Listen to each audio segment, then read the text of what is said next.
Hey everyone, welcome to Beach Investing. I'm your host Andre Angelkowski. We're back at the Prime Beach House. We're about, I don't know, maybe about a month into the renovations. Jeff Reed, the owner, has pretty much almost finalized the plans. He started demolition. So we're gonna go inside and take a look and see if Jeff's in there and maybe ask him a few questions of the challenges he's faced so far with this massive renovation he's undergoing. So come on over and follow me.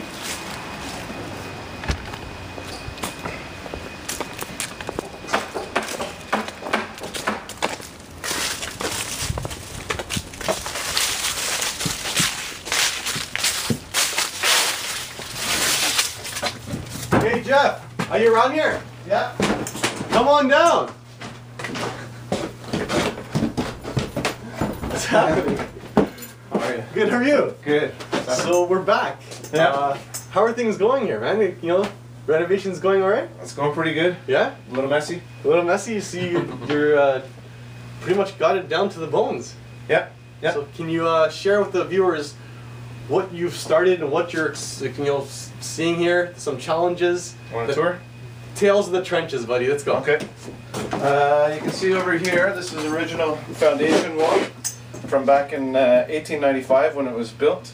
Actually, all of this wall was in the basement. They, if you remember the story behind this house, the entire house, including the foundation, was lifted back in the mid-1920s. And you can see here the two different types of brick. Typically in this area, the basements were primarily for storage, so you're looking at about 6.5 foot ceiling height. And we believe that in the mid-1920s, when the entire house, including basement foundation, were lifted, that they added about 1, 2, 3, 4, 5 more layers of brick. So you can see you got a little bit over a foot, 1.5 foot of additional ceiling height. A lot higher than last time you were here. We got about 7.5 foot ceilings throughout the main floor. And if you come to the back, I can show you some other areas here where the original house stops and where the additional house starts. You can see some of the foundation is cracked here. That's a structural crack that we'll have to fix. Other structural issues, and the foundation will all have to be underpinned on the main floor here. Still no basement. We're not going to put a basement. So you decided not to go with the basement? No basement. We're going to go with the third floor. Third floor, all right. Okay, and this is the first addition that was done after the house was raised in the 20s. And you can see it's all wood frame construction. If you remember, we had low ceiling heights here, about 5'10", and we've lifted it up now. So we've got about almost 8 feet here. But we've got a very weak ceiling because it wasn't framed in properly, so we'll have to reinforce that. And over here where the kitchen was, you can see that we've taken the kitchen out and it actually has a substantial footing.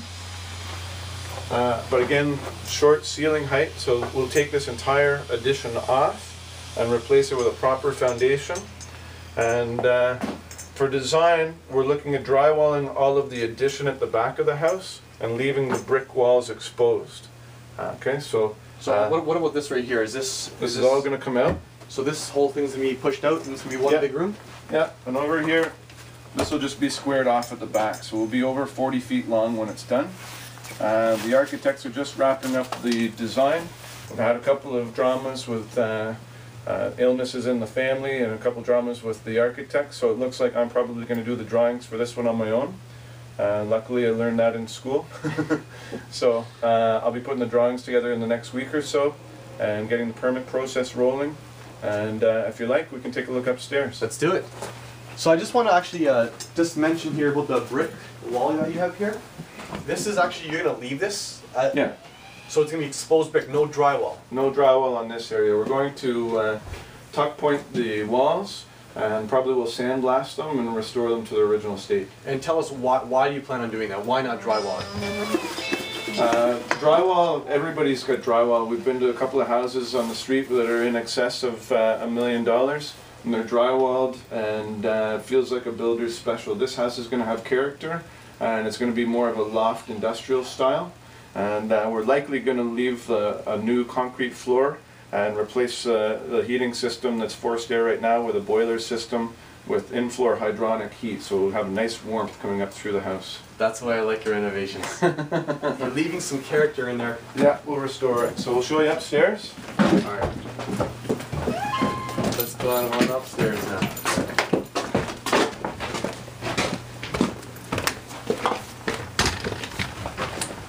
So can I stay on here too? Yeah, just get far away. Yeah, you're alright. Yeah? So, before you get there, I wanna ask you, for my viewers, I don't think a lot of viewers have seen knob and tube wiring before. Can you kind of just show that? Then you can come here closer if you want. I want Jeff to explain what knob and tube wiring looks like. Well, here's the tubes, so that the knob and tube doesn't get in contact with the old 2x4s. And basically it's run like spaghetti all through the house.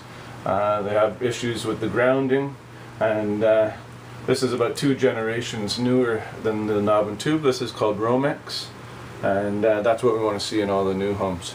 It's got a proper protective coating on the outside, and it's the 2 wires run together like this. Okay. And so with these ceilings, they really come down low. Like, what's... Well, the old 2" by 4" after 80 years of snow, you can tell. That's moving, Jeff. That's... There's a few issues, as you can see. One of the things, again, ceiling height that you haven't seen upstairs in this house is very low, so we're going to take this roof off, and we're going to put an 8-foot ceiling on the 2nd floor. And a couple of things that I've noticed as we've been doing the demolition, if you look over here, there's been a lot of settlement issues. Maybe you can go back a little bit, and you can see how the pipe isn't straight, it's not level anymore. You can see actually where the addition of the house is actually disconnecting from the first addition. This is the 2nd addition that we saw downstairs. This is the 1st addition here, and you can see that it can actually make out that there's light up above and a great opportunity for squirrels to come in. So the house is actually separated from the... Yeah, the problem with some of the houses in the beach is a lot of them are built on sand, and water goes underneath the sand, and the foundation is destroyed by water. And so this addition is falling off of the house, so we're going to have to repair that. So like, is that a simple repair for you, or does it sound pretty complex? No, it's going to involve an engineer and giving us a special detail to repair it. So it's not an easy fix, no. Okay.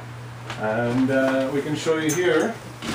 So this is something we didn't see in our first video.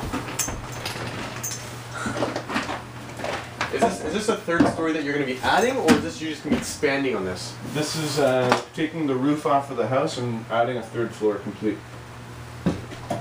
All right. Should I follow you? Yeah. It's safe? All right, let's go.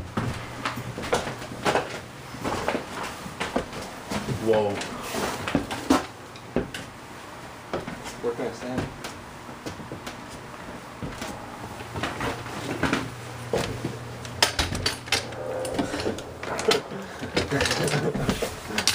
As you can see, we've got a little bit of space up here that's underutilized, and we got the old 2" by 4" rafters that are actually 2" by 4" instead of the nominal, and the center here we've got about 6 feet, but the sides is completely useless. So we're going to take this entire roof off, including all of the floor joists, and start over from scratch.